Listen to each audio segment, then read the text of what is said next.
ഫേസ്ബുക്കിലെ ഒരു സുഹൃത്തെ ഒരു കഥ ഇട്ടത് എനിക്ക് വല്ലാതെ ഇഷ്ടപ്പെട്ടു. ഒരു സുഹൃത്ത് ഒരു കഥ ഇട്ടു, അതെനിക്ക് വല്ലാതെ നന്നേ ഇഷ്ടപ്പെട്ടു. നിങ്ങളൊക്കെ കണ്ടിട്ടുണ്ടാവുമല്ലോ. കുറച്ചു നേരം വായിക്കാറുണ്ട്. ഞാൻ സാധാരണ അത്രയും വലിയ സ്റ്റാറ്റസ് ഒന്നും വായിക്കാറില്ല. ഇത് വായിച്ചു തുടങ്ങിയപ്പോഴേ ആ മൊഞ്ച് കണ്ടപ്പോ സ്വാഭാവികമായിട്ട് അതൊന്ന് വായിച്ചു വെക്കാന്ന് കരുതി. അപ്പൊ ഒരാള് വഹാബിയായ കഥയാണ് എഴുതി വെച്ചത്. അതന്നെ പോർട്ടർ മൊയ്തീൻ, അതിനെ സാബിറടിച്ചു. പോർട്ടർ മൊയ്തീൻ വഹാബിയായ കഥ. മാഷാ അല്ലാഹ്, അല്ലാഹു തആല ആ സഹോദരന് ഖൈറും ബർക്കത്തും പ്രദാനം ചെയ്യുമാറാവട്ടെ.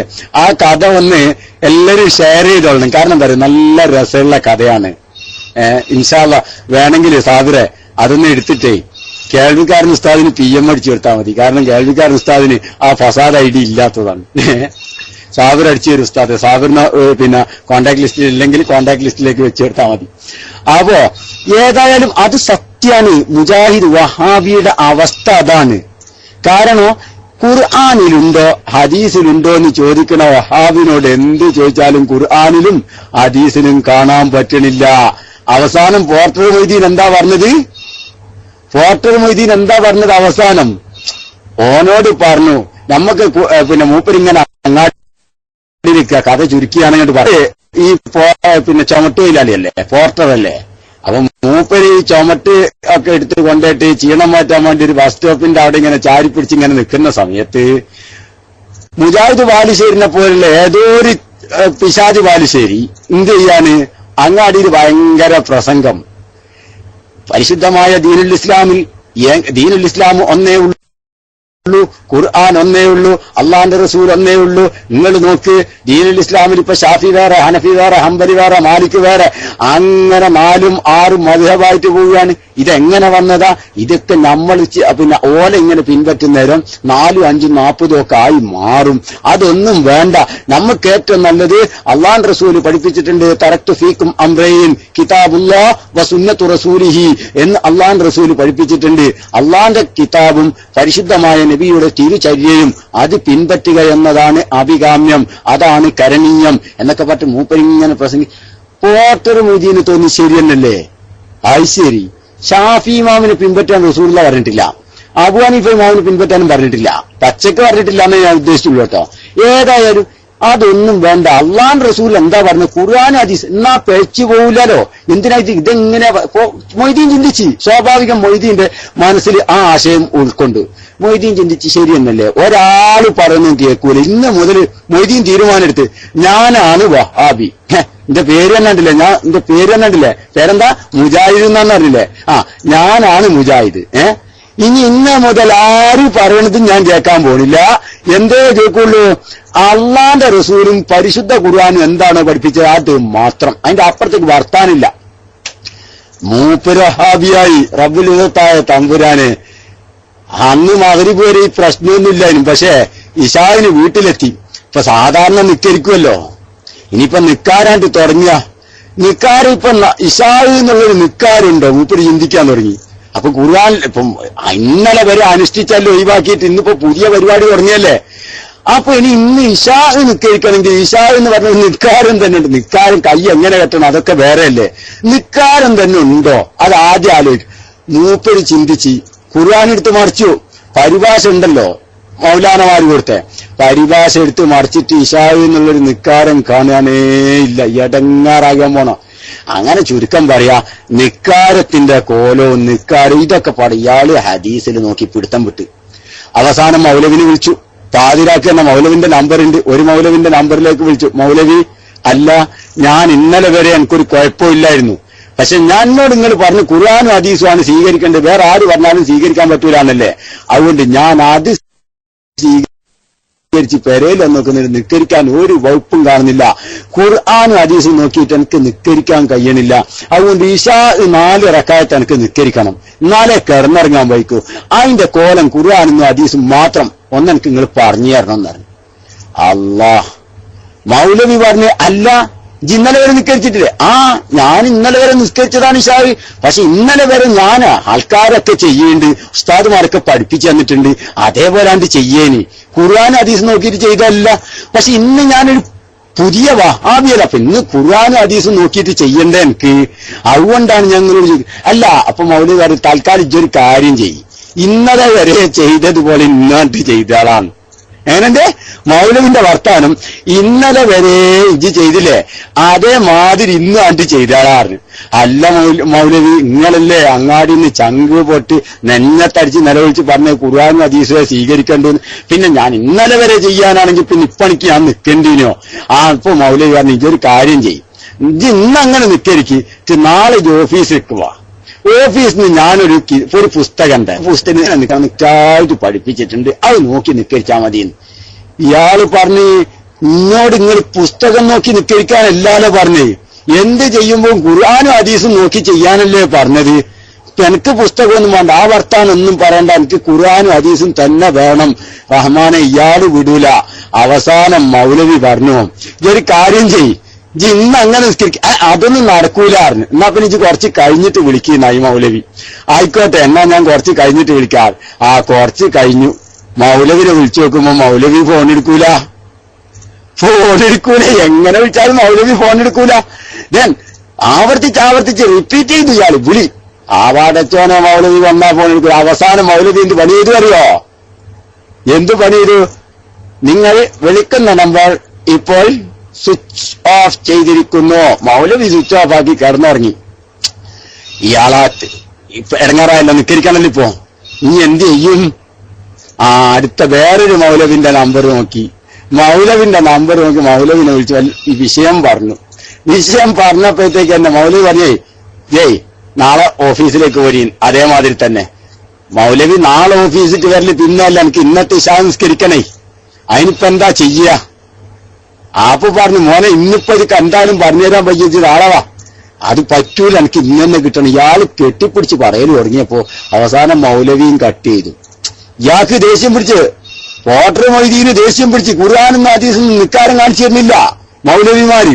എടങ്ങാറായി ദേഷ്യം പിടിച്ച് അവസാനം ഇയാൾ എന്നാ വേണ്ടില്ല, ഇന്നിപ്പോ പറഞ്ഞമാർക്കൊക്കെ ആയിക്കോട്ടെ, ഇന്നങ്ങോട്ട് നിസ്കരിച്ചാലേ. ഇന്നലെ പോലെ ഖുർആൻ ഹദീസ് ഏതായാലും നോക്കിയിട്ട് കാണുന്നില്ലല്ലോ. ഇന്നലത്തെ പോലെ ആണ് നിസ്കരിക്കാറ്. ഇശാ നിസ്കരിച്ച്, സുബിഹി ഇന്നലത്തെ പോലാണ് നിസ്കരിച്ച്. പിറ്റേന്ന് രാവിലെ മൂപ്പര് നേരെ പോയി. എവിടേക്ക്? ഞാൻ ഒറ്റവട്ടം വായിച്ചതാണ്, വല്ലാസിലാണ് പറയണത്. അതിൽ അങ്ങോട്ടും ഇങ്ങോട്ടൊക്കെ അത്യാവശ്യം മാറ്റമൊക്കെ ഉണ്ടാവും. അപ്പോ ഓഫീസിക്ക് സെന്ററിലേക്ക് പോയി. സെന്ററിൽ പോയി നോക്കുമ്പോ അവിടെ ഉണ്ട് മൗലവിമാരോട് ഖുർആനും ഹദീസിനും കാണിച്ചു തരണം. അവസാനം മൗലവിമാര് അവിടെ പോയിക്കോ. ആദ്യം താഴത്തെ കൗണ്ടറിൽ പോയി, അല്ല ഇന്ന മൗലവി ഉണ്ട്, ആ മൗലവി ഉണ്ട്, മറ്റൊരുത്തുണ്ട് അറിയും, മേലെ ഉണ്ട് അറിഞ്ഞു. തലേന്ന് വിളിച്ച ആളല്ലേ. ഇയാളെ കാണുമ്പോഴത്തേക്ക് മറ്റേ മൗലവി പറഞ്ഞു നിങ്ങളൊരു കാര്യം ചെയ്യ് മൊയ്തീൻക്കാ, നിങ്ങൾ അവിടെ ഇരിക്കും, ഞാൻ ഇപ്പൊ വരാറുണ്ട്. മൂപ്പര് പിന്നാമ്പുറത്തേക്ക് വരാം, മാസത്തരാമ തടി ഉണ്ടെങ്കിൽ നയിച്ചു എന്നാന്ന് പറഞ്ഞ് മൂപ്പര് വിട്ട്. അടച്ചാണ് ഇയാൾ കാത്തുത്തിരിക്കലെന്നെ പുറത്ത്. ഇപ്പൊ വരാന്ന് പറഞ്ഞ പോയ മൗലവിനെ കാണാനില്ല. റഹ്മാനെ കുറെ നേരം മൊയ്തീൻക്ക് അവിടെ ഇരുന്ന്. പിന്നെ എന്ത് ചെയ്തു? ഞാനിപ്പോ വന്നതേ എനിക്കൊരു വിഷയം അറിയാൻ വേണ്ടിയാണ്. മൗലവി പോകാൻ പറഞ്ഞിരുന്നു. അയാളെ ഇപ്പൊ വരാനും പറഞ്ഞു പോയതാ, കാണുന്നില്ലായിരുന്നു. മൗലവിന്റെ പേര് വന്നു. അപ്പൊ ഈ റിസപ്ഷനിസ്റ്റ് എന്ത് ചെയ്തു? എന്നാ പിന്നെ ഒരു കാര്യം ഞാൻ ചെന്നോക്കട്ടെ. ഈ റിസപ്ഷനിസ്റ്റ് പോയി മൗലവിനെ തപ്പിക്കൂടും കാണണ്ടേ. അവസാനം മൗലവിനെ കാണാനില്ലായിരുന്നു. മൊയ്തീൻഖാന്റെ അടുത്ത് വന്നിട്ട് വോട്ടർ മൊയ്തീന്റെ അടുത്തേക്ക് വന്നിട്ട് പറഞ്ഞു മൗലവിനെ ഇവിടെ കാണാനില്ലല്ലോ. അപ്പൊ നിങ്ങളെ പ്രശ്നം എന്താ ചോദിച്ചു. അതെ എനിക്ക് ഇങ്ങനെ ഖുർആൻ നോക്കി നിക്കരിക്കണം. അപ്പൊ അതിന് ഖുർആൻ ഇന്ന് കാണിച്ചു തരാം, ഹദീസ് ഇന്ന് കാണിച്ചു തരാന്നാ പറഞ്ഞത്, അതിനു വേണ്ടി വന്നതാണ് ഞാൻ പറഞ്ഞു. അതിനെ നിങ്ങൾ കാര്യം ചെയ്യും. ആ മൗലവിനെ നോക്കണമെന്നില്ല, വേറെ മൗലവി ഉണ്ടല്ലോ വലിയ താടിയൊക്കെ വെച്ചിട്ട്, അതാ വലിയ നീളം കുപ്പായൊക്കെ ഇട്ടിട്ട് അവിടെ ഉണ്ട്. ആ മൗലവിനെ പോയി കണ്ടാൽ മതിയായിരുന്നു. ഈ റിസപ്ഷനിസ്റ്റ് മിസ്കീൻ അറിയില്ലല്ലോ ഇതിന്റെ ഇടയിലുള്ള ഇടങ്ങാറ് എത്രയാന്നുള്ളത്. മൂപ്പർ അങ്ങോട്ടേക്ക് റെഫർ ചെയ്ത് കൊടുത്ത്. എന്നാ പിന്നെ ആയിക്കോട്ടെ അറിഞ്ഞു. ഈ പാവം പോയി താടിയും വലിയ ഇതൊക്കെ കണ്ട ആളെടുത്ത് സിംഗിന്റെ തൊട്ടുണ്ട് ഒരാള് അവിടെ പോയി നോക്കുന്നേരം ഇയാള് ആരാന്ന് ചോദിച്ചു. ഞാൻ മൊയ്തീൻ എന്നാണ് എന്റെ പേര്, ഞാൻ ഇന്നലെ വഹാബി ആയതാണ് പറഞ്ഞു. മാഷാ അല്ലാഹ് ഭയങ്കര സംഭവം തന്നെ. കയ്യൊക്കെ പിടിച്ച് നാട്ടിലും മുത്തലും ഒക്കെ കഴിഞ്ഞ് അപ്പൊ മൊയ്തീനും സമാധാനായി. ഇതേതായാലും എന്റെ ഉദ്ദേശം ഇപ്പൊ സഫലാവുമല്ലോ. ഇന്നലത്തെ മാറ്റിക്കരിച്ചാലും വേണ്ടിയില്ല, ഇവിടെ ഉദ്ദേശം സഫലാവുമല്ലോ. അങ്ങനെ നോക്കി എന്താ ഇപ്പൊ വന്നത് കാര്യമായിട്ട്. അതെ ഞാൻ ഇന്നലെ വഹാബി ആവാനുള്ള കാരണം എനിക്കിങ്ങനെ നല്ലൊരാശയം കിട്ടി. എന്ത് ഖുർആൻ ഹദീസിലേക്ക് നോക്കിയിട്ട് മാറ്റൊരച്ചിട്ട് വേണം എന്ത് കാര്യങ്ങൾ നമ്മൾ ദീനിന്റെ ചെയ്യുമ്പോഴെന്ന്. ഇന്നലെ ഒരു മൗലവി അങ്ങാടിന്ന് അത് നല്ലൊരാശയമായിട്ട് എനിക്കും തോന്നിയായിരുന്നു. ഇത് കേട്ടപ്പോ മറ്റേ മൗലവി നിലവിട്ടു. ഏത് അടുത്തിരിക്കണ മൗലവി നിലംപിട്ടുക ആ പാട്ടച്ചോന് നമ്മൾക്ക് എത്ര കാലമായിട്ട് പറയാൻ തുടങ്ങിയതാ. ഇങ്ങക്കെങ്കിലും വിഷയം തിരിഞ്ഞല്ലോ മാഷാ എന്നൊക്കെ പറഞ്ഞ് കൈപിടിക്കൽ മുസാഫത്തിന് രണ്ടാമതും. അപ്പൊ ഇയാൾക്ക് ഉറപ്പായി ഇനിയിപ്പോ എന്തായാലും ഇമ്മയിലേറടുത്ത് എന്തായാലും കിട്ടാണ്ടിരിക്കൂല. ശരി മൗലവിനോട് പറഞ്ഞു. അപ്പേ ഞാൻ ഇന്നലെ വീട്ടിൽ പോയപ്പോഴാണ് വലിയൊരു പെടലുവട്ടെ. അപ്പൊ എന്ത് പെണ്ണുങ്ങളോട് വിഷയം പറ്റ് പെണ്ണുങ്ങൾക്ക് തിരിഞ്ഞില്ലോ? അതൊന്നല്ല, ഞാൻ ഈ വിഷയം പഠിച്ചൊക്കെ പോയി എന്നല്ലാണ്ട് ഇത് പ്രാവർത്തികമാക്കി നോക്കിയല്ലോ. പോരെ പോയിട്ട് ഇശാ ഒന്ന് നിസ്കരിക്കണ്ടിട്ടേ ഖുർആനും ഹദീസുമായിട്ട് നോക്കിയപ്പോ എനിക്ക് ഇശാ നിസ്കരിക്കാനുള്ള കോലവും ഇശാ എന്നുള്ള വാക്ക് എന്നെയും ഏത് നിസ്കാരത്തിനെ കുറിച്ച് ഞാൻ ഖുർആനിന് കണ്ടില്ല. ഇനിയിപ്പോ എനിക്ക് അതൊന്ന് ഇശാ നിസ്കരിക്കണം. അതുപോലെ തന്നെ 5 വക്ത് നിസ്കാരം ഒന്ന് മര്യാദക്ക് ഖുർആൻ നോക്കിയിട്ടൊന്ന് ചെയ്യണം. അതിനിപ്പോ വല്ല മാർഗമുണ്ട്. ആ ആയത്ത് ഹദീസൊക്കെ പഠിക്കാൻ ഇന്നിവിടെ വരാൻ വേണ്ടി പറഞ്ഞതാണ്. അതുകൊണ്ടാണ് ഞാൻ വന്നു നോക്കുന്നത്. ആ മൗലവി ഇവിടെ ഇപ്പൊ വരാനും പറഞ്ഞ് പോയതായിരുന്നു. പക്ഷേ എന്ത് ചെയ്തില്ല, ആ മൗലവിന് ഇതുവരെ കണ്ടില്ല. അപ്പൊ നിങ്ങളെടുത്ത് വരാൻ പറഞ്ഞാണ്, നിങ്ങൾ തരുന്നാണ് പറഞ്ഞിട്ടുള്ളത്. ഇത് കേട്ടപ്പോ മറ്റേ മൗലവി അതുവരെ കണ്ട മുഖവും ചിരിയും ഭാവമൊന്നുമില്ല. മൗലവി പറഞ്ഞ അതെയാ അങ്ങനെ വന്നത്?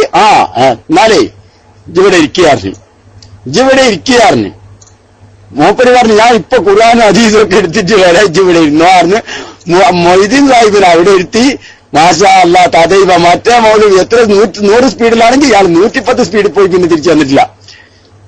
ഇയാള് ലോഹറുമില്ല, ഖുർആനൊക്കെ നിസ്കരിക്കാൻ പോയില്ലേ, സെറുമില്ല, അവിടെ കാത്തുത്തിരുന്നു. ഒരു അവസാനം ഇയാൾക്ക് വേണ്ടി ദേഷ്യം പിടിച്ചു.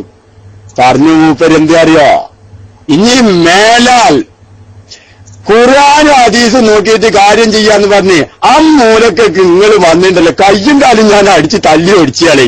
മര്യാദക്ക് മുണ്ടാണ്ട് അവിടെ കൂത്തിരുന്ന നിങ്ങളൊരു ഖുർആനെ അടുത്തിയാള്, നിങ്ങളൊരു ഹദീസ് അടുത്തിയാള്, ഇനി മേലാൽ ആ ബൈക്ക് അതും പറഞ്ഞിട്ടാണ് വാന്നും പറഞ്ഞ് മൊയ്തീൻ സാഹിബ് സ്ഥലം വിട്ടു. പിന്നെ അന്ന് മുതൽ ആ പരിപാടി മുമ്പിലെടുത്ത് ഖുർആനും ഹദീസും നോക്കി കാണുന്ന നിക്കരിക്കുന്ന നോമ്പ് വെക്കലും. ഈ ഒരു അവസ്ഥയാണെങ്കിൽ സത്യമല്ലേ? ഏതായാലും അത് ആരാണോ അത് ഉണ്ടാക്കിയത്, ആ കഥ ഉണ്ടാക്കിയത്, ആ വ്യക്തി ഉണ്ടാക്കിയതിൽ നിന്ന് കുറെയൊക്കെ വ്യത്യാസം ഉണ്ടാവും. ക്ഷമിക്കണം, കാരണം ഒറ്റ പ്രാവശ്യമായിട്ട് വായിച്ചതാണ്. കുറെയൊക്കെ എന്റെ വക അങ്ങോട്ടും ഇങ്ങോട്ടൊക്കെ ഉണ്ട്. ഏതായാലും ആ സുഹൃത്തിനോട് ക്ഷമ ചോദിക്കുകയും ചെയ്യുന്നുണ്ട് ആ വിഷയത്തിൽ. ഓക്കെ, എന്തായാലും ഇതൊരു യാഥാർത്ഥ്യമാണ്. നിങ്ങൾ ആലോചിച്ച് നോക്കി. ഞാനത് കണ്ട് കുറേ ചിരിച്ചുപോയി. അതിന്റെ അടിയിൽ ഞാനൊരു ഗുഡും കൊടുത്തു ആ വ്യക്തിക്ക്. മാഷാ അല്ലാ, ഇങ്ങനെ ഹൃദയത്തിൽ നിന്നൊരു നല്ല മെസ്സേജ് പാസ് ചെയ്യാൻ പറ്റുന്ന നല്ല ഒരു കഥയായിരുന്നു. അല്ലാഹു തആല ആ സഹോദരന് എല്ലാവിധ ഖൈറും ബർക്കത്തും റഹ്മത്തും എല്ലാം പ്രദാനം ചെയ്യുമാറാവട്ടെ. റഹ്മാനായ റബ്ബ് സുബ്ഹാനഹു വ തആല അദ്ദേഹത്തിന്റെ പ്രവർത്തനം സ്വാലിഹായ അമലായി സ്വീകരിക്കുമാറാവട്ടെ. ഏതൊരു കഥയ്ക്ക് പിന്നിൽ നല്ലൊരു മെസ്സേജ് വേണം. ആ മെസ്സേജ് അതിലുണ്ട്. മാഷാ അല്ലാ. അപ്പൊ ഞാൻ പറഞ്ഞുകൊണ്ടിരുന്ന നിങ്ങൾ നോക്ക്. ഓക്കെ അബാബക്ക, ഞാനിപ്പോഴാണ് നോക്കിയത്. അപ്പോ പ്രിയപ്പെട്ട സുഹൃത്തുക്കളെ, അപ്പൊ നമ്മള് അതിന്റെ ഇടയിൽ ആ കഥയായിരുന്നു പറഞ്ഞത്. ആ കഥ എല്ലാവർക്കും മനസ്സിലായല്ലോ. ആ കഥയെന്നുള്ള പാഠം പ്രിയപ്പെട്ട ON തരുവണയാണ് അത് എഴുതിയിട്ടുള്ളത്. തരുവണ സാഹിബാണ് എഴുതിയിട്ടുള്ളത്. കേൾവിക്കാരൻ ഉസ്താദ് അത് വേണമെങ്കിൽ നമ്മളെ സാബറിനൊന്ന് PM ചെയ്യാൻ വേണ്ടി പറഞ്ഞിട്ടുണ്ട്. സാബറിന്റെ കയ്യിലുണ്ട് എന്നാ പറഞ്ഞിട്ടുള്ളത്. ഉണ്ട്, എനിക്ക് അയച്ചുതരും ചെയ്തിട്ടുണ്ട്. ഉണ്ടെങ്കിൽ വേണമെങ്കിൽ നല്ല രസമുള്ള കഥയായിരുന്നു. ഞാനങ്ങനെ വായിക്കാൻ നിൽക്കലില്ല. അതാണ്ട് തുടക്കം കണ്ടപ്പോ എനിക്ക് ഇൻട്രസ്റ്റ് തോന്നിയിട്ട് വായിച്ചു പോയതാണ്. അപ്പൊ എന്താ മനസ്സിലായത്? നമുക്ക് ആ കഥയിൽ നിന്ന് എന്താ മനസ്സിലായത്? നല്ലൊരു പാഠമുണ്ട് അതില്. ഖുർആനും ഹദീസും സാധാരണക്കാരനും അല്ലെങ്കിൽ മുറിമല്ലയും അല്ലെങ്കിൽ അഫ്ളലിൽ പിന്നെ എന്താണ് ആ സാധനമൊക്കെ പാസ്സായി വന്ന 2 കൊല്ലം പോയിങ്ങാണ്ട് ഹാദിഹി ബിന്ദുൻ ഇതും പഠിച്ചു വന്ന് ഇവര് നോക്കിയിട്ട് ഈ സാധനമൊന്നും കിട്ടാൻ പോണില്ല. ഇതല്ല നമുക്ക് മനസ്സിലായത്. ശരി, പിന്നെ ഖുർആനും ഹദീസും നോക്കാൻ വേണ്ടി അത് നോക്കിയാൽ തിരിയണ കുറച്ച് ആൾക്കാരുണ്ട്. അതാരാണ്? ബഹുമാന്യന്മാരായ മുജ്തഹിദീങ്ങളായ ഇമാമീങ്ങളാണ്. അല്ലാത്ത ആളുകളോടൊന്നുമല്ല ഖുർആനും ഹദീസും നോക്കിയിട്ട് നിയമങ്ങൾ കണ്ടെത്താൻ വേണ്ടി പറഞ്ഞത്. മനസ്സിലായില്ലേ? ഖുർആനും ഹദീസും നോക്കിയിട്ട് നിയമങ്ങൾ കണ്ടെത്താൻ പറഞ്ഞത് എല്ലാരോടും അല്ല. അതാരാണ്? അത് നോക്കിയാ തിരിയുന്ന ആൾക്കാരായിരിക്കണ്ടേ. അത് നോക്കിയാ തിരിയുന്ന ആളുകളായിരിക്കണം. അവർക്കേ അത് തിരിയുള്ളൂ. ഇതാണ് ആ കഥയുടെ വൽഹാസിൽ. അപ്പൊ മുജാഹിദീങ്ങൾ പറയും സ്വാഭാവികമായിട്ടും കേൾക്കുമ്പോ നല്ല രസമുള്ള പരിപാടി. ഓലും മനുഷ്യന്മാരാണ്, നമ്മളും മനുഷ്യന്മാരാണ്. എന്താ ഓൽക്ക് എന്താ തുമ്പി കൈയുണ്ടോ? നിങ്ങൾ ചിന്തിച്ചു നോക്ക്. മുജാഹിദിന്റെ ഓരോ അവസ്ഥയാണ്. ഇന്നേ വരെ നമ്മൾ കേട്ട എന്താ മുജാഹിദിൽ നിന്ന്? ഹും റിജാലുൻ വനഹ്നു റിജാലുൻ. ഓലും മനുഷ്യന്മാരാണ്, നമ്മളോ നമ്മളും മനുഷ്യന്മാരാണ്. പിന്നെ ഓലിക്കെന്താ ഉള്ളത്? തുമ്പിക്കൈയുണ്ടാ? എന്തപ്പോ ഓലിക്ക് മാത്രം നോക്കിയാ തിരിയല്? നമ്മക്കെന്താപ്പൊ നോക്കിയാ തിരിയായ? നമ്മളാരാ ഓലാരാണ്? അതിനുള്ള മറുപടി ഞാന് നമ്മളെ മുജാഹിദ് നേതാവ്, വഹാബി നേതാവ് ഇബ്നു തൈമിയ്യ അദ്ദേഹത്തിന്റെ കിതാബ് റഫ്ഉൽ മലാം എന്നൊരു കിതാബുണ്ട്. അതിന് ഇപ്പോ നമ്മളെ ഒരു മഅറലുൽ കുതുബ് നടന്നല്ലോ ഇവിടെ ദുബൈയില്. ആ സമയത്ത് ഒരാളോട് ആ സാധനം വാങ്ങിക്കൊണ്ടുവരാൻ വേണ്ടി ഏൽപ്പിച്ചു വിട്ട് വാങ്ങിക്കൊണ്ടുവന്ന് കിതാബ് നോക്കുമ്പോൾ നല്ല രസമുണ്ട്. അതിനൊരു തഹക്കീക്ക് ഉണ്ട്. ആ തഹക്കീക്ക് ആരുടേതാണെന്ന് വെച്ചാല് എന്താണ് അയാളെ പേര്? സഅദ് ബിൻ അബ്ദുല്ലാഹിൽ ഹമീദ് എന്ന് പറഞ്ഞ ഒരാള് തഹക്കീക്കോട് കൂടെ അദ്ദേഹത്തിന്റെ തഹലീക്കോട് കൂടെ എഴുതിയ ഷാർജല. ഏതായാലും അവിടുന്ന് മൂപ്പര് വാങ്ങിക്കൊണ്ടെന്ന് അതിങ്ങനെ വായിച്ചു നോക്കുമ്പോൾ അതിന്റെ തുടക്കത്തിൽ തന്നെ ഈ വിഷയങ്ങളൊക്കെ കണ്ട് പറഞ്ഞിട്ട് കേരളത്തിലുള്ള സർവ്വ വഹാബിനെയും റദ്ദ് ചെയ്യാണ് മൂപ്പര് പറയണേ കേൾക്കണമെങ്കിൽ. മൂപ്പര് പറയാണ് കുറെ ആളുകളുണ്ട്, ഐറ്റിങ്ങൾ തനിപ്പൊട്ടന്മാരാണ് ഐറ്റിങ്ങൾ വിചാരിച്ചോ എന്ത്? ഓര് പറയാണ് ഹും റിജാലുൻ വ നഹ്റു റിജാലുൻ. വലിയ വലിയ ഉലമാക്കളും മുജ്തഹിദീങ്ങളായ ഇമാമിങ്ങളുണ്ട്, ഓരും മനുഷ്യന്മാരാണ് നമ്മളും മനുഷ്യന്മാരാണ് എന്ന് പറഞ്ഞിട്ട് നമ്മക്കും നോക്കിയാൽ തരും ഹദീസ് ആയത്ത് എന്നും പറഞ്ഞ് നടക്കുന്ന കുറച്ച് ആൾക്കാരുണ്ട്. വഹാദാ ബാത്തിലുൻ, ഇതൊരു പേച്ചവാദാണ്. ഇമാമിങ്ങൾ പറഞ്ഞൊന്നും സ്വീകരിക്കണ്ട, ഖുർആനും ഹദീസും അതൊരു പേച്ചവാദാണ്. ഇതാരാ മുജാഹിദ് നേതാവ് എഴുതുന്നത്? എനിക്കത്താ കുല്ലുൻ യുഖദ് മിൻ ഖൗലിഹി വയുത്രക്, എല്ലാരെ വാക്കിലും സ്വീകരിക്കേണ്ടതുണ്ട്, തള്ളേണ്ടതുണ്ട്, കൊല്ലേണ്ടതുണ്ട്. ഇല്ലേ? സാധാരണ വഹാബി പറയുന്ന രണ്ട് വാക്കുകളാണിത്. എല്ലാരെ വാക്കിലും ഉണ്ട് എന്ത്? തള്ളപ്പെടേണ്ടതുണ്ട്, കൊള്ളപ്പെടേണ്ടതുണ്ട്. സ്വീകരിക്കാൻ പറ്റണമുണ്ട്, സ്വീകരിക്കാൻ പറ്റാത്തതുണ്ട്. ഷാഫി ഇമാമ് പറഞ്ഞാൽ സ്വീകരിക്കേണ്ടതുണ്ട്, സ്വീകരിക്കാൻ പറ്റാത്തതുണ്ട്. അതിൽ തന്നെ അബൂ ഹനീഫ ഇമാമ് പറഞ്ഞാൽ അങ്ങനെയുണ്ട് എന്ന് പറയണ കുറച്ച് ആളുകളുണ്ട്. എന്നിട്ട് പറയാന്ന് ഫലന്ന ഹാദൽ മിസ്കീൻ, ഈ മരപ്പൊട്ടൻ ആ മിസ്കീന്റെ അർത്ഥാണ് പറഞ്ഞത്. ആ മിസ്കീന്റെ അർത്ഥാണ് പറഞ്ഞത്. ഫലന്ന ഹാദൽ മിസ്കീൻ, ഈ മരപ്പൊട്ടൻ കരുതിപ്പോയി അന്നഹു മിമ്മൻ യുഖദു വയുത്രക്, മൂപ്പരാണ് സ്വീകരിക്കാനും കൊള്ളാനും തള്ളാനും പറ്റിയ ആളുകളിൽപ്പെട്ട ആളാണ് ഈ മൂപ്പര് കരുതിയത്. ഈ ആള് അതിനെ പച്ചപ്പൊട്ടൻ, ഈ പച്ചപ്പൊട്ടൻ കരുതി എന്ത്? മൂപ്പരതിന് പറ്റിയ ആളാണ്, സ്വീകരിക്കാനും തള്ളാനും കൊള്ളാനും ഒക്കെ പറ്റിയ ആളാണ്. നിങ്ങൾ ശരിക്കും ശ്രദ്ധിച്ചു നോക്കി. മൂപ്പര് പറയാ അന്ന അഹ്ലൽ ഇൽം ഹുമുല്ലദീന യഅഖുദൂന വയുതറകൂൻ ഔ യുഅഖദൂന വയുതറകൂൻ, സ്വീകരിക്കപ്പെടേണ്ടതും തള്ളപ്പെടേണ്ടതും ഇമാമിങ്ങളാണ്. യഅഖുദൂന വയുതറകൂൻ, സ്വീകരിക്കേണ്ടവരാരാണ്? ഇമാമിങ്ങളായിരിക്കണം. തള്ളപ്പെടേണ്ടവരും ഇമാമിങ്ങളായിരിക്കണം. എല്ലാ ആളുകളും വന്നിട്ട് തള്ളുകയും കൊള്ളുകയും നിന്നാല് എന്താണ്? അത് വലിയ അപകടം ഉണ്ടാക്കുമെന്ന് മനസ്സിലായില്ലേ? ഫല്ലംറു സാറ ബൈന ഇഫ്രാത്തും തഫ്രീത്തും എന്നൊക്കെ പറഞ്ഞിട്ട് കുറെ നീട്ടി പറയുന്നുണ്ട്. അപ്പോ കേരളത്തിലുള്ള വഹാബി കുട്ടികൾ പഠിച്ചതല്ല, കുറച്ച് ഇങ്ങോട്ട് ഗൾഫ് GCCയിലേക്ക് വരുമ്പോ ഓല് പറയണ അതെല്ലാവർക്കും പറ്റിയ പണിയല്ല, അത് ചെയ്യേണ്ട ആളുകൾ ഇമാമിങ്ങളാണ്. നമുക്കെന്ത് മനസ്സിലായി? കേരളത്തിൽ നമ്മൾ കുറെ കാലം മുമ്പ് പറയാൻ തുടങ്ങി എന്ത്? എല്ലാരും പറ ഖുർആനിലും ഹദീസിലും നോക്കിയിട്ടേ ഈ നിയമം തീരുമാനിക്കും. നിങ്ങൾ ചിന്തിച്ചു നോക്കി എന്തൊക്കെ കാര്യങ്ങളാ ഖുർആനിലില്ല ഹദീസിലില്ല എന്ന് പറഞ്ഞ എന്തെല്ലാം കാര്യങ്ങളാ ഒഴിവാക്കിയത് അല്ലേ? എത്ര കാര്യങ്ങളാണ് ഇവർ വലിച്ചെറിഞ്ഞത്. മരിച്ചെടുത്ത് ഓതാൻ പാടില്ല, കാരണം എന്താ? ഖുർആനിലില്ല, ഹദീസിലില്ല. പടച്ചോനെ മയ്യത്തുണ്ടാകുമ്പോൾ ദിക്ർ ചെല്ലാൻ പാടില്ല, കാരണം എന്താ? ഖുർആനിലില്ല, ഹദീസിലില്ല. തൽഖീൻ ഓതാൻ പാടില്ല, കാരണം എന്താ? ഖുർആനിലില്ല, ഹദീസിലില്ല. 3 കഴിക്കാൻ പാടില്ല, കാരണം എന്താ? ഖുർആനിലില്ല, ഹദീസിലില്ല.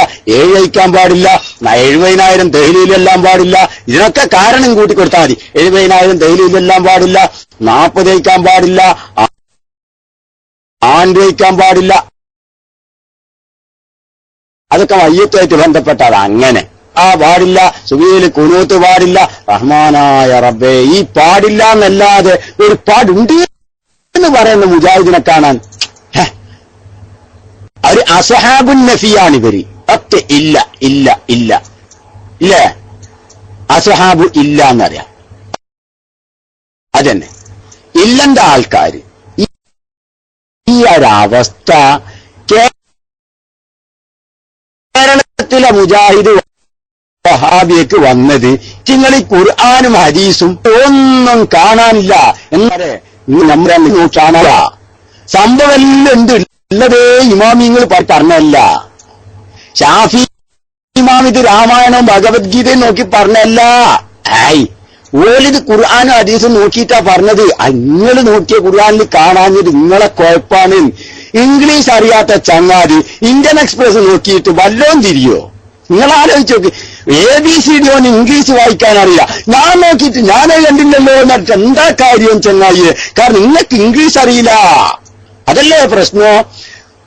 അത് പിന്നെ മറ്റേ സൗദിയിൽ നിതാക്കാത്ത് പാസ്സായിന്ന് പറഞ്ഞു. അതെവിടെ? അത് ഇന്ത്യൻ എക്സ്പ്രസിൽ ഇന്നലെ അന്നേരം മറ്റേ ഞാനിന്നലെ നോക്കിയല്ലോ, ഞാനേ കണ്ടിട്ടില്ലല്ലോ. ജയ് കാണാന്ന് ചങ്ങായി എനിക്ക് ഇംഗ്ലീഷ് അറിയില്ല, അതുകൊണ്ടല്ലേ കുഴപ്പോ. ഇംഗ്ലീഷ് അറിയാത്ത ഇജ്ജ് നോക്കിയത് കൊണ്ട് കാണാത്തത് കൊണ്ട് ഇന്ത്യൻ എക്സ്പ്രസിലെ ഇല്ലാന്നെങ്ങനെയാ പറയല്? അതുകൊണ്ട് ഇജായിട്ട് തള്ളിക്കളയാ? അതിനൊക്കെയാണ് ചങ്ങായിമാര് ബഹുമാനപ്പെട്ട കേൾവിക്കാരൻ ഉസ്താദിന്റെ ഭാഷ പറഞ്ഞ നമ്പർ 13 ബസ് കയറ്റാ നേരെ പിടിച്ചു പിടിയ. ഇതൊക്കെ തന്നെയല്ല അതിനുള്ള മാർഗം. നിങ്ങൾ ചിന്തിച്ചു നോക്ക്. പരിശുദ്ധമായ റസൂലുള്ളാഹിന്റെ കാലഘട്ടത്തിൽ തന്നെ പരിശുദ്ധമായ ദീനുൽ ഇസ്ലാം കേരളക്കരയിലേക്ക് വന്നിട്ടുണ്ട്. ആ കാലഘട്ടം മുതൽ അങ്ങനെയാണ് അഭിപ്രായം. ഇനി അതല്ലെങ്കിൽ സഹാബത്തിന്റെ കാലത്ത് എന്തായാലും ബില്ലിത്തിഫാഖ്, അതിൽ അഭിപ്രായ വ്യത്യാസമില്ല. സഹാബത്തിന്റെ കാലത്ത് ദീനുൽ ഇസ്ലാം കേരളക്കരയിൽ എത്തിയിട്ടുണ്ട്. ആ സഹാബത്തിൽ നിന്ന് ദീന് പഠിച്ചവരാണ് കേരളക്കരയിലെ പൂർവ്വകാല മുസ്ലിങ്ങൾ, അല്ലേ? പൂർവ്വകാല മുസ്ലിങ്ങൾ അന്ന് മുതൽ ഇന്ന് വരെ കണ്ണി മുറിയാതെ നിലനിർത്തിപ്പോരുന്ന ആചാരങ്ങള്, അനുഷ്ഠാനങ്ങള് നിങ്ങൾ നോക്കിയപ്പോ കണ്ടില്ല എന്നുള്ള ഒരൊറ്റ കാരണം പറഞ്ഞ് ദീനും ഒഴിവാക്കാൻ നിന്ന എന്തൊക്കെ ഒഴിവാക്കേണ്ടി വരും? ഇപ്പൊ അറിഞ്ഞെടുത്താറ്റാ നിൽക്കുമെങ്കില് ഇല്ല. അതുകൊണ്ടാണ് ഞങ്ങൾ പറഞ്ഞത്, ഈ മുറിവൈദ്യൻ ആളെ കൊല്ലും. നിങ്ങൾക്കൊരു ചുക്കും അറിയില്ല, ഖുർആനും അറിയില്ല, ആയത്തും അറിയില്ല, ഹദീസും അറിയില്ല. പിന്നെ എന്തിനാണ് ഹബീബെ ഈ പാവപ്പെട്ട ജനങ്ങളിലെ ആഖിറം ഫിത്ന ഉണ്ടാക്കുന്നത്, ദീനിൽ ഫിത്ന ഉണ്ടാക്കുന്നത്? എന്തെങ്കിലും ഒരു വിഷയം ബഹുമാനപ്പെട്ട കോട്ടൂർ ഉസ്താദിന്റെ ഭാഷ കടമെടുത്ത് പറഞ്ഞാൽ ഒറ്റ നേരത്തെ നിക്കാരം മുഴുവൻ നിക്കരിക്കണ്ട, ഒരമുറി നിക്കാരം നിങ്ങൾക്ക് പരിശുദ്ധ ഖുർആനും ഹദീസും നോക്കി ചെയ്യാൻ പറ്റുമെന്ന് ചോദിച്ചാൽ ഇല്ലാന്നല്ലേ മറുപടി? അല്ലേ? ഇല്ലാന്നല്ലേ മറുപടി? ആ മറുപടി പറയാൻ നിങ്ങള് ഈ രൂപത്തിൽ ഖുർആനും ഹദീസും മാത്രമേ നോക്കാവൂ, അല്ലാതെ മൗലവിമാര് പറയുന്ന ഇമാമിങ്ങൾ പറയുന്ന ഒന്നും സ്വീകരിക്കാൻ പാടില്ല എന്ന് പറയുന്നതിന്റെ അർത്ഥം എന്താണ്? നിങ്ങൾക്ക് തന്നെയും അറിയാതെ പൊട്ടത്തരാണ്. പക്ഷെ ഇത് കേൾക്കുമ്പോ നല്ല മൊഞ്ചുള്ള വാക്കാണ്, അതാണ് രസം. അല്ലെ? കലിമത്തു ഹഖിൻ തുറാദു ബിഹിൽ ബാത്തിൽ. ഇതൊരു ഹക്കിന്റെ വാക്കാണ്. കേൾക്കുമ്പോ നല്ല സുന്ദരായ വാക്കായിരിക്കും, പക്ഷെ അതുകൊണ്ട് ഉദ്ദേശിക്കപ്പെടുന്നത് ബാത്തുലായ മുറാദു ആയിരിക്കും.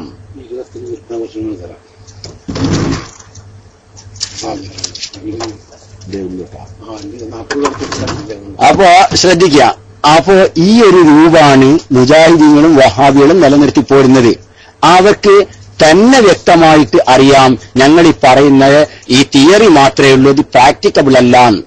ഇത് പ്രാക്ടിക്കബിൾ അല്ല എന്ന് അറിയുന്ന, വ്യക്തമായി അറിയുന്നവരാണിവർ. പക്ഷെ ഇത് പറഞ്ഞാലാണ് ജനങ്ങൾ എന്ത് ചെയ്യുള്ളൂ? വലയിൽ വീഴുള്ളൂ. മാനുപ്പ മൈക്ക് വേണമെങ്കിൽ മൈക്ക് എടുത്തോളി, ഞാൻ മൈക്ക് വിടാം. മാനുപ്പാക്ക് വേണ്ടി, മാനുപ്പാക്ക് മൈക്ക് ആവശ്യമുണ്ടെങ്കിൽ മൈക്കിലേക്ക് വരാം പെട്ടെന്ന്. അസ്സലാമു അലൈക്കും. അപ്പൊ ചോദ്യാർത്ഥികൾക്ക് വീണ്ടും മൈക്കിലേക്ക് സ്വാഗതം. ശ്രദ്ധിക്കുക. അപ്പൊ ഞങ്ങൾ ആദർശപരമായ വിഷയത്തിലേക്ക് തന്നെ വരികയല്ലേ ഉസ്താദുമാരെ? കഴിഞ്ഞില്ലേ? കഴിഞ്ഞ വിഷയം കഴിഞ്ഞില്ലേ? അല്ല, ഞാൻ കേട്ടിട്ടില്ല ഉസ്താദ് പറഞ്ഞത്. കാരണം അതിന്റെ ഇടയിൽ എനിക്ക് 1-2 കാര്യങ്ങളിലേക്ക് 1-2 സാധനങ്ങൾ കൊണ്ടു കൊടുക്കാനുള്ളത് തുറന്നങ്ങ് പറയാലോ. അത് കഴിഞ്ഞു പോകുന്നതാണ് അതിന്റെ ഇടയിൽ. Okay, just. അപ്പോ നമ്മുടെ വിഷയം, അപ്പൊ ഇന്നേ വരെ മുജാഹിദീങ്ങൾ പറഞ്ഞ നല്ലൊരു ആശയം ജനങ്ങള് വിചാരിച്ച ഒരു ആശയപ്പത്. ഈ ആശയാണ് തകിട കീഴായി മാറിയണത്. ഏതൊരു വിഷയം നോക്കിയാലും മുജാഹിദീങ്ങൾ പറയും, വഹാബികൾ പറയും, ഖുർആനും ഹദീസും മാറ്റുരച്ച് നോക്കിയിട്ട് തീരുമാനപ്പെടുത്തേണ്ടതാണ്. പക്ഷെ ഖുർആനും ഹദീസും മാറ്റുരച്ച് നോക്കിയാൽ ഒന്നും കാണുന്നില്ല. സാധാരണക്കാരൻ നോക്കുമ്പോ ഒരു ഭാഗത്ത് സലാം സുല്ലമിന്റെ ഹദീസിന്റെ പരിഭാഷ വെക്കുക. നിങ്ങൾ ആലോചിച്ചേക്ക്. ഈ സലാം സുല്ലമിന്റെ ഹദീസിന്റെ പരിഭാഷ വെച്ചാല് സഹീഹുൽ ബുഖാരി അടക്കം സ്വീകരിക്കൂല. ആ ഒരു ലെവലിലാണ് ഉള്ളത്. അത് വഹാബികളെല്ലാരും മൊത്തത്തിലുള്ള ആശയമാണ്.